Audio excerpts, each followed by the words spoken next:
All right, guys, welcome back to the channel. This video is titled Milton Friedman and Thomas Sowell versus a welfare administrator. Now, I've done several Thomas Sowell reactions on this channel, but something that a lot of my older viewers often comment is, I wish you would have been able to see him in his prime. It's a shame you never heard of him earlier. Well, I found this video of him in his prime. I don't know how old he was, but Milton Friedman was still around. Even Milton Friedman looks young in this clip right here. So we're about to roll it. Don't forget to like, comment, share, and subscribe. Now let's get into it. I think the other issue is that you have a whole group of people who are the single female head of a household.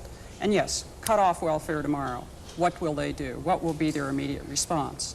At what price to their small children and to their middle-aged children? Yes, they'll get a job. In fact, the statistics show that women, in fact, are the most successful through the employment program. But what has to supplement that typically is the provision of some kind of daycare arrangement. Either the individual woman has to earn enough money to be able to pay privately for her daycare, or in fact she is, quote, subsidized through this insidious corrupting set of programs run by the federal government, which in fact makes her employable and a taxpayer. It's an interesting notion of trying to get people in a productive mode. Tom Sowell. So this is the welfare administrator right here. It's incredible the way you start the story in the middle, as if there's a predestined amount of poverty, a predestined amount of unemployment, and that the welfare system is not itself in any way responsible for that. There is a predestined 20% of the bottom half of the population. I have never, that's always been true. Yeah, and I'm glad he said it, because she did definitely come into the middle of it. She came into the middle of the story, not at the beginning. She's making the welfare state sound like such a great thing, but she and obviously she's for it, but she's not rolling back the time and thinking about how the welfare state has affected people up until this point. And I'm pretty sure that's what Thomas Sowell is gonna get her on right now. There's going to be 20% at the bottom. With you. It's also true that 20% of the bottom population doesn't have to be living on the government and ruled by the government. You mentioned, for example, the female-headed household. Many of those, in addition to the grown woman who has all the kids, are teenage pregnancies. There's not a predestined amount of teenage pregnancy. I grew up in an era when people, and particularly blacks, were a lot poorer than today, faced a lot more discrimination than today, and in which the teenage pregnancy rate was a lot lower than today. I don't believe there is a predestined amount of teenage pregnancy, a predestined amount of husband desertion.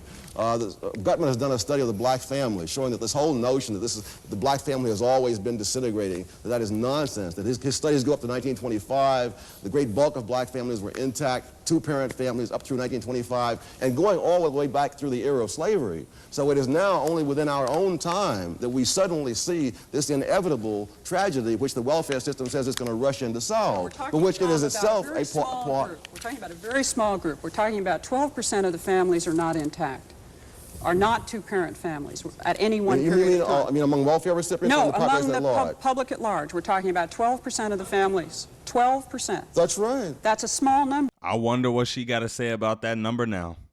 But none of those on welfare. We're still talking about a significant component of the bottom 20% that are the bottom 20%. Whether they are above the poverty line or below the poverty line, they are still the bottom 20%.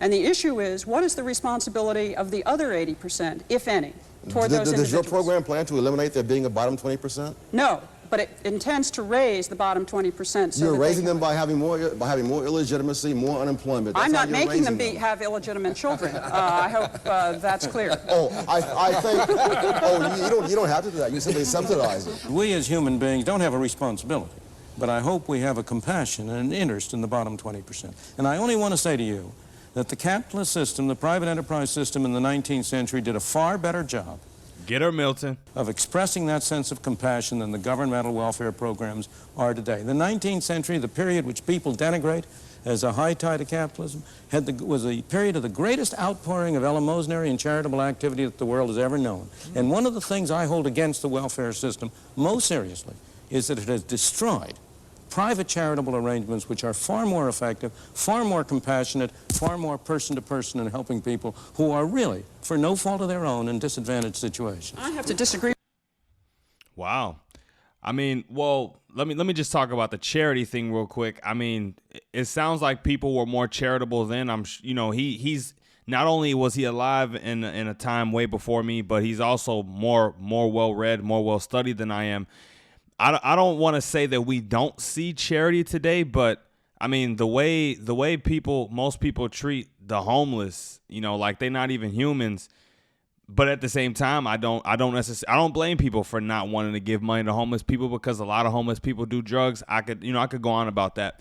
But ultimately, I think my ultimate point I want to get across is if you are an advocate of the welfare state, or if you think it's a good thing, fine, you can have that position. But I think you have to weigh and rationalize in your head how a system designed to be helpful ends up put it there so you can see helpful ends up being a system where people end up stuck for their whole lives, like a hamster on a wheel, just running and running and running over and over again. You know what I mean? It would be nice if charitable donations could make up what welfare gives, but in today's day and age, this was a very interesting conversation to have back in the day, and she was talking about 12%. But nowadays, the percentage of people on welfare, or how many people on welfare and single mother homes, has skyrocketed well beyond what I'm sure she thought it was. But yeah, that was a great conversation, great little debate back and forth. Got to see Milton Friedman and Thomas Sowell back in the day. And yeah, they had that fire in them still, man. That was awesome. But don't forget to like, comment, share, and subscribe. Let me know what you want to see next in the comments down below. Till next time, you guys, I'm out of here. Peace.